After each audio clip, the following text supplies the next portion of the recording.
Hello students, welcome to Achievers Classes और tagline is believe to achieve. और शुरू करते हैं। ये जो है आपका केमिस्ट्री का last time MCQ revision video है। इस वीडियो के थ्रू जो है मोस्ट इंपॉर्टेंट क्वेश्चन जो है एमसीक्यू के रिस्पेक्ट में उसको कवर कराया गया है। ठीक है, तो इसमें केमिस्ट्री के सारे इंपॉर्टेंट क्वेश्चंस जो एमसीक्यू के रिस्पेक्ट में पर्सपेक्टिव में ज़्यादा इंपॉर्टेंट है और लास्ट ईयर में आए हुए हैं, उन सारे क्वेश्चंस का सॉल्यूशन जो है इसमें कराया जाएगा। याद रखिए कि जितने क्वेश्चंस बताए जाएंगे इसके अलावा भी कुछ कुछ क्वेश्चंस जो है इसी में समझा दिया जाएगा। आप चाहो तो उसको नोट डाउन कर सकते हो, उसको भी याद कर लीजिएगा। ठीक है, तो आगे बढ़ते हैं।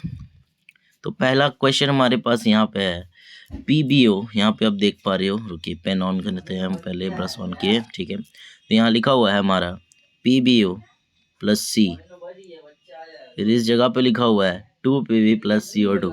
ठीक है, तो यहाँ पे लिखा हुआ है कि PbO और C जो है मतलब ये प्लम्बम ऑक्साइड और कार्बन। ठीक है, जब ये दोनों कंबाइन होता है तो बनता क्या है, प्लम्बम। प्लम्बम मतलब लेड और कार्बन डाइऑक्साइड। तो इस क्वेश्चन में हमसे क्या पूछा है, इसको हम लोग थोड़ा समझते हैं। इस क्वेश्चन में हमसे पूछा है सीसा अपचयित हो रहा है। अपचयित होने का मतलब क्या होता है? अपचयित होने का मतलब होता है ऑक्सीजन का अलग होना।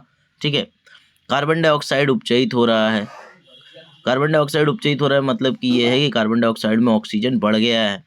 कार्बन उपचयित हो रहा है और इसके अलावा चौथा नंबर ऑप्शन में लिखा है लेड ऑक्साइड अपचयित हो रहा है। चारों आंसर को ध्यान से देखेंगे और समझेंगे कि क्या लिखा हुआ है। देखिए, सबसे पहले लिखा हुआ यहाँ पे कि सीसा उपचयित हो रहा है ना। इसको थोड़ा ध्यान से समझेंगे हम लोग। सीसा जो है वो है पीबी। बोला गया है कि ये जो है ये अपचयित हो रहा है, मतलब इसमें जो ऑक्सीजन है इसका ऑक्सीजन हट रहा है। क्या इसका ऑक्सीजन हट रहा है? बिल्कुल हट रहा है। यहाँ देख पा रहे हो आप, यहाँ 2 PbS लिखा हुआ है। ठीक है, मतलब ये है कि इससे ऑक्सीजन हट गया, मतलब ये अपचयित हो गया। वेरी गुड, बहुत बढ़िया। उसके बाद ध्यान से देखेंगे, आगे लिखा हुआ कार्बन डाइऑक्साइड उपचयित हो रहा है। तुम देख पा रहे कि कार्बन डाइऑक्साइड कब बना? उपचयित होकर बना। ठीक है, उसके बाद थर्ड ऑप्शन जब देखेंगे कार्बन उपचयित हो रहा है। ठीक है, तो कार्बन उपचयित हो रहा है ऐसे नहीं बोला। देखिए, जब भी इस टाइप का स्टेटमेंट आपसे पूछा जाएगा तो आपको हमेशा उत्पाद जो है, रिजल्ट जो है, उसको देखते हुए बोलना है। ठीक है, कैसे बोलना है? यहाँ पे पीबी लिखा हुआ है, मतलब पीबी के पास पहले ऑक्सीजन था, अब नहीं है, तो हम सिंपल बोलेंगे कि हमारा जो सीसा है वो अपचयित हो रहा है। ठीक, और इस जगह पे कार्बन डाइऑक्साइड है जो पहले कार्बन था, तो हम बोलेंगे कार्बन डाइऑक्साइड उपचयित हो रहा है। हमेशा उत्पाद के रिस्पेक्ट में ही हम लोग सेंटेंसेस में उपचयन या अपचयन को पढ़ते हैं, इसलिए हमारा करेक्ट आंसर क्या होगा? करेक्ट आंसर होगा सीसा अपचयित हो रहा है जो कि उत्पाद में दिखाई दे रहा है, कार्बन डाइऑक्साइड उपचयित हो रहा है जो कि उत्पाद में दिखाई दे रहा है। ठीक है, कार्बन उपचयित हो रहा है ये पर्सपेक्टिव के हिसाब से गलत माना जाएगा। इसके अलावा लेड ऑक्साइड अपचयित हो रहा है, ठीक है, इसको भी जो है हम गलत मान के चलेंगे। हमेशा उत्पाद के हिसाब से हम स्टेटमेंट को पढ़ेंगे। ठीक है, तो याद रखना है इसका आंसर क्या होगा। इसका आंसर होगा ए एंड बी। ए और बी नंबर ऑप्शन जो है वो हमारा सही ऑप्शन है। ठीक है, नेक्स्ट देखते हैं क्वेश्चन नंबर 2। क्वेश्चन नंबर 2 हमारे सामने है Fe2O3 plus 2Al Al2O3 plus 2Fe। ये किस प्रकार की अभिक्रिया है? देखिए, इसमें हम देख पा रहे हैं कि ऑक्सीजन जो है पहले आयरन के पास था, बट अब जो है एल्युमिनियम के पास चला गया। मतलब ये हुआ कि ऑक्सीजन का विस्थापन हो गया एल्यूमिनियम में। ये है विस्थापन अभिक्रिया। ठीक है, नेक्स्ट देखेंगे। अगला क्वेश्चन है हमारा क्वेश्चन नंबर 3। इंपॉर्टेंट क्वेश्चन ही सबसे ज़्यादा जो है वही लिए गए हैं इसमें। निम्न में से कौन सा भौतिक परिवर्तन नहीं है? भौतिक परिवर्तन का मतलब होता है कि अवस्था बदलेगा बट एनर्जी नहीं निकलेगा, मतलब किसी प्रकार की नई एनर्जी नहीं निकलेगी। देखिए, ध्यान से समझते हैं। जल के क्वथन पर जलवाष्प का बनना, मतलब पानी को जब आप उबालोगे तो ये वापस भाप बनेगा और भाप जो है वापस ठंडा होकर के पानी बनेगा। मतलब भौतिक परिवर्तन में परिवर्तन होने के बाद प्रारंभिक अवस्था प्राप्त की जा सकती है। ठीक है, उसके बाद अगर हम देखें सी नंबर, जल में लवण का विलय होना, मतलब कि पानी में नमक को घोलना। अगर पानी में हम नमक को घोल देते हैं तब क्या होगा कि अगर पानी को उबाला जाए तो नमक को अलग से प्राप्त भी किया जा सकता है। ठीक है, आसवन विधि के द्वारा या दूसरी अनेक विधियां होती है उसके द्वारा। फिर उसके बाद देखते हैं D number option. D number में लिखा है बर्फ के गलन पर जल का बनना, मतलब कि जब बर्फ गल जाता है तो पानी बन जाता है, तो पानी को वापस जमा के बर्फ भी बनाया जा सकता है। तो ये भी एक भौतिक परिवर्तन है। हमसे पूछा गया है कि कौन भौतिक परिवर्तन नहीं है, तो यहाँ आप देख पा रहे हो, यहाँ लिखा है कि लिक्विड पेट्रोलियम जो है, द्रवित पेट्रोलियम मतलब एलपीजी जो है हमारा, एलपीजी को जब हम जलाते हैं तो वो जो है वापस प्राप्त नहीं किया जा सकता, वो जो है कार्बन डाइऑक्साइड और दूसरा कार्बन मोनोऑक्साइड अलग अलग गैस बना करके इवापोरेट हो जाता है। ठीक है, तो इसलिए आपको याद रखना है कि इसका करेक्ट आंसर कौन सा होगा, वो होगा B number question, B number option. Next है हमारा 4 नंबर, निम्नलिखित में से कौन से प्रक्रम में रासायनिक अभिक्रियाएं होती हैं? ध्यान से समझेंगे। लिखा गया है एक गैस सिलेंडर में निम्न दाब पर ऑक्सीजन का भंडारण। यहाँ पे बोला गया है कि किसी गैस सिलेंडर के अंदर ऑक्सीजन गैस को भरा जा रहा है। ठीक है, क्या ये रासायनिक परिवर्तन है? याद रखिए, अगर आप ऑक्सीजन गैस को भर रहे हो तो ऐसा नहीं कि ऑक्सीजन गैस जो है वो बदल जाएगा, वो ऑक्सीजन गैस ही रहेगा, मतलब ये रासायनिक परिवर्तन नहीं है। हम गैस को भंडारित कर रहे हैं तो गैस को प्रेस कर करके उसका जो कण है उसके बीच की दूरी को कम कर रहे हैं, तो फिलहाल ये भौतिक परिवर्तन होगा। वायु का द्रवीकरण, वायु का द्रवीकरण का मतलब ये है कि जो वायु में जो जलवाष्प है उसको प्राप्त करने की कोशिश की जा रही है, तो इसका मतलब ये है कि वो जलवाष्प वापस वायु में जा भी सकता है, तो ये भी होगा भौतिक परिवर्तन। उसके बाद लिखा है खुले में पेट्रोल रखना। जब आप खुले में पेट्रोल रखोगे तो होता ये है कि किसी प्रकार की कोई अभिक्रिया नहीं होगी। हाँ, ये हो सकता है कि बहुत ज़्यादा ताप के कारण पेट्रोल जो है वाष्पीकृत हो जाए। ठीक, तो ये ऑप्शन हो सकता है। उसके बाद सी नंबर ऑप्शन पे देखेंगे उच्च ताप पर वायु की उपस्थिति में कॉपर की तार को गर्म करना। होता ये कि जब हम उच्च ताप पर वायु की उपस्थिति में कॉपर के तार को गर्म करते हैं तो कॉपर जो है ऑक्सीजन के साथ मिलकर के कॉपर ऑक्साइड बनाने लगेगा, मतलब इस जगह पे कोई नया पदार्थ बन रहा है कॉपर से कॉपर ऑक्साइड। तो यहाँ रासायनिक अभिक्रिया का perfect example C number option होगा। नेक्स्ट,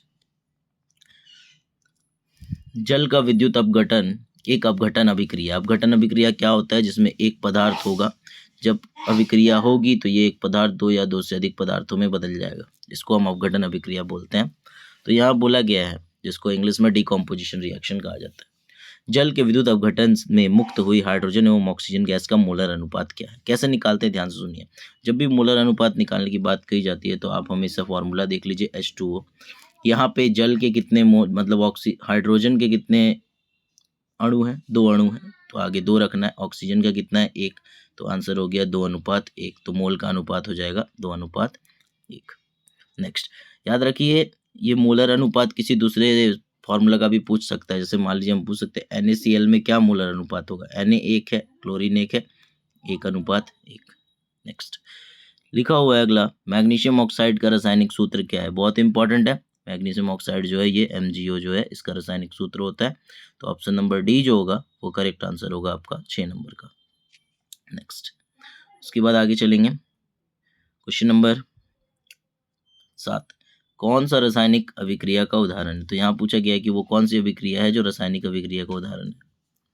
तो बहुत सारा अभिक्रिया यहाँ पे दिया हुआ है। दही का बनना, देखिए दूध से दही बनता है तो दही का जो स्वाद होता है वो दूध से खट्टा होता है, इसका मतलब ये है कि वहाँ पे क्या हुआ है कि अम्ल का निर्माण हुआ है। ठीक है, मतलब नए पदार्थ बने। भोजन का टूटना, जब भोजन टूटेगा तो कार्बोहाइड्रेट जो है ठीक है ग्लूकोज में बदलेगा, तो ये भी जो है एक प्रकार की रासायनिक अभिक्रिया है। उसके बाद किण्वित अंगूर, किण्वित अंगूर जो होता है इसका मतलब अंगूर को सड़ाकर शराब बनाया जाता है, मतलब कि अंगूर में पहले जो है वो मतलब ग्लूकोज था, बट वो ग्लूकोज जो है फर्मेंटेशन के बाद, सड़ने के बाद अल्कोहल में कन्वर्ट हो जाता है। तो इसका मतलब ये हुआ कि डी नंबर सभी की सभी अभिक्रियाएं रासायनिक अभिक्रियाएं हैं। इसके अलावा आपने बहुत से MCQs सेट में प्रैक्टिस किए होंगे और भी कई बुक्स में प्रैक्टिस किए होंगे। ये लास्ट मोमेंट के लिए इंपॉर्टेंट MCQs है, हो सकता है इन MCQs में से 1-2 क्वेश्चन आ जाए। नेक्स्ट देखेंगे चैप्टर नंबर 2 का MCQ। लिखा हुआ है कि कोई विलयन लाल लिटमस को नीला कर देता है, इसका pH क्या होगा? तो हमारे पास कहा गया कि कोई विलयन है जो लाल को नीला कर देता है, ठीक है, उसका pH क्या होगा? देखिए सबसे पहले तो आपको ये समझना है कि अगर कोई विलयन लाल को नीला कर रहा है मतलब वो क्षारक है, और आपको pH मान के बारे में बताया गया होगा कि जो pH मान होता है क्षारक का वो 7 से ज़्यादा होता है, तो उसका pH मान 10 हो सकता है, 1 नहीं हो सकता, 4 नहीं हो सकता, 5 नहीं हो सकता, ये सब का सब अम्ल का pH मान है, pH मान 10 हो जाएगा। नेक्स्ट है हमारा क्वेश्चन नंबर 2, कोई विलयन अंडे के पिसे हुए कवच से अभिक्रिया कर गैस उत्पन्न करता है, ठीक है, जो चूने के पानी को दूधिया कर देता है, इस विलयन में क्या होगा? अब ध्यान से समझेंगे इसको। यहाँ ये बोला गया है कि कोई विलयन जो है अंडा का जो पिसा हुआ छिलका है उससे अभिक्रिया करता है और एक गैस बनाता है, ठीक है, जो चूने के पानी को दूधिया कर देता है, ठीक है, इस विलयन में क्या होगा? तो मतलब कहा गया है कि जिस विलयन के साथ अंडे के पिसे हुए छिलकों को मिलाया गया है, उस विलयन का नाम क्या है? ठीक है, तो ध्यान से समझेंगे। उस विलयन का नाम है HCl। ठीक है, HCl के साथ जब हम अंडे के छिलकों को मिलाएंगे तो अंडे के छिलके में कैल्शियम होता है, और जनरली वो कैल्शियम जो है जब आगे चल कर के सॉल्यूशन बनाएगा कैल्शियम क्लोराइड का, तो उसमें क्या होगा कि चूने के पानी में डालने पर वो दूधिया हो जाएगा। नेक्स्ट है हमारा 3 नंबर, 3rd नंबर क्वेश्चन है NaOH का 10 ml विलयन HCl के 8 ml विलयन में से पूर्णतः उदासीन हो जाता है। यदि हम NaOH के विलयन को 20 ml ले लें तो इसे उदासीन करने के लिए HCl के उसी विलयन की कितनी मात्रा लेनी होगी? अब ध्यान से समझेंगे, बहुत इजी क्वेश्चन है।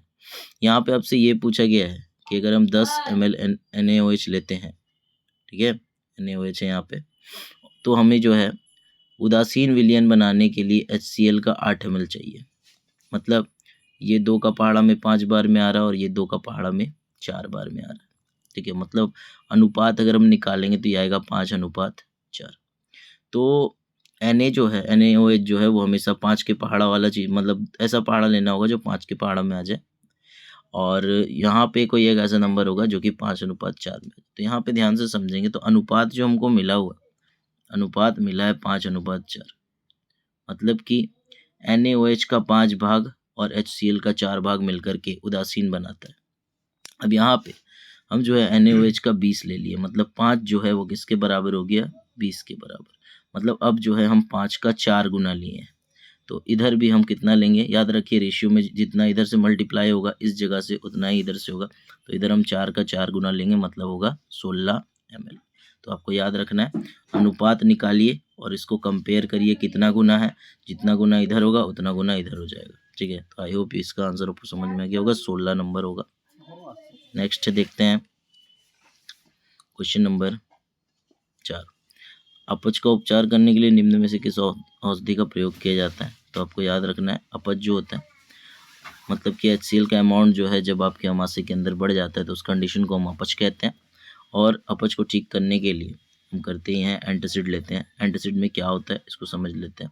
इसमें होता है मिल्क ऑफ मैग्नीशिया, जिसका फॉर्मूला कई बार पूछा गया है, MgOH2 होता है इसका फॉर्मूला। ठीक है, और याद रखना है कि ये करता क्या है, ये HCl के साथ अभिक्रिया करके हमारे पेट में अम्ल की मात्रा को कम कर देता है, जिसके कारण जो है अति अम्लता की जो शिकायत होती है वो दूर हो जाती है। नेक्स्ट आगे चलेंगे, which of the following drugs is used to treat indigestion? ठीक है, मतलब बोला गया है वही चीज़ है, 4 नंबर क्वेश्चन है, इंग्लिश में था, इंडाइजेशन को ट्रीट करने के लिए कौन सा ड्रग होता है? ठीक है, इंडाइजेशन को ट्रीट करने के लिए कौन सा ड्रग होता है? ठीक, मेरा है। लो, इंडाइजेशन को ट्रीट करने के लिए एंटासिड यूज किया जाता है। प्लास्टर ऑफ पेरिस किसके द्वारा कठोर होता है? इसको ध्यान से समझेंगे, प्लास्टर ऑफ पेरिस जो है वो किसके द्वारा कठोर होता है? प्लास्टर ऑफ पेरिस का जो सूत्र होता है वो आपको बताना है। ठीक है, CA याद आपको बताना है। ठीक है, हम इस वीडियो में नहीं बता रहे हैं, आपको कमेंट में प्लास्टर ऑफ पेरिस का फॉर्मूला बताना है। इंपॉर्टेंट है, जितना भी फॉर्मूला है सेकंड चैप्टर में, चाहे वो आपका खाने का सोडा का फॉर्मूला हो, धोने का सोडे का फॉर्मूला हो, प्लास्टर ऑफ पेरिस का फॉर्मूला हो, ठीक है, या फिर आपका जिप्सम का फॉर्मूला हो, सब का सब फॉर्मूला बहुत ज़्यादा इंपॉर्टेंट है। और विरंजक चूर्ण का भी फॉर्मूला जो है उसको भी याद करना है आपको। ठीक है, तो यहाँ पे बोला गया है कि प्लास्टर ऑफ पेरिस जो है वो कठोर किसके द्वारा होता है? याद रखना है कि प्लास्टर ऑफ पेरिस जो होता है उसमें जब जल मिक्स होता है तो वो जिप्सम बनाता है। एक्चुअली प्लास्टर ऑफ पेरिस होता बहुत ज़्यादा सॉफ्ट है, लेकिन जैसे ही वो जल के संपर्क में आता है तो उसमें जल की कुछ बूंदें ऐड होने के चलते जो है वो बनाता है कैल्शियम CaSO4 2H2, है ना। और CaSO4 2H2 जब वो बनाएगा तब वो जिप्सम बना देगा जल के साथ संयोजित होकर के। याद रखना प्लास्टर ऑफ पेरिस कब हार्ड होगा? ये हार्ड तब होगा जब ये जल के साथ संयोजन करेगा। तो यहाँ पे ए नंबर ऑप्शन सही होगा, जल की जगह पानी लिखा हुआ है, combining with water is the correct answer. अब आगे चलते हैं, इमली में कौन सा अम्ल पाया जाता है? तो अम्ल को आपको याद रखना है, चींटी के डंक में मेथनोइक अम्ल पाया जाता है, इमली में जो होता है टार्टरिक अम्ल पाया जाता है। ठीक है, इसके अलावा टमाटर जो होता है उसमें ऑक्जेलिक अम्ल पाया जाता है, सिट्रिक अम्ल जो होता है वो तुम्हारा ऑरेंज में संतरे में पाया जाता है, लैक्टिक अम्ल जो होता है वो तुम्हारा दूध में पाया जाता है। तो ये सारा चीज़ आपको याद रखना है। ठीक है, कि ये कैसे होगा या नहीं होगा। तो ये जो था ये था आपका चैप्टर नंबर 2 का इम्पोर्टेंट क्वेश्चन। अब आगे देखेंगे क्या होता है। ठीक है, तो ये था आपका पार्ट 1 केमिस्ट्री का इम्पॉर्टेंट एमसीक्यू का, ठीक है, जिसमें थोड़ा थोड़ा एमसीक्यू करा रहे क्योंकि लास्ट मोमेंट पे एकदम इम्पॉर्टेंट वाला एमसीक्यू कराया जा रहा है। कुछ कुछ एमसीक्यू ऐसा भी है जो आपको बहुत ज़्यादा नया लगता होगा, क्योंकि हो सकता है ऐसा नहीं है एग्जाम में कि सिर्फ इजी क्वेश्चन ही आएंगे, कुछ कुछ क्वेश्चन टफ होंगे और पूरे मार्क्स स्कोर करने के लिए उन क्वेश्चंस को भी आपको सॉल्व करना पड़ेगा, ठीक है। तो चैप्टर नंबर 2 का एमसीक्यू हो गया, इसके बाद वाले वीडियो में चैप्टर नंबर 3 और चैप्टर नंबर 4 का एमसीक्यू होगा, ठीक है। और फिर जो है बाकी की चीज़ें जो बची हुई हैं और रिवीजन के लिए ज़रूरी है वो सारी चीज़ें आपको कराई जाएंगी। Thank you so much for watching. देखते रहिए वीडियोज़ को, शेयर करिए ज़्यादा से ज़्यादा।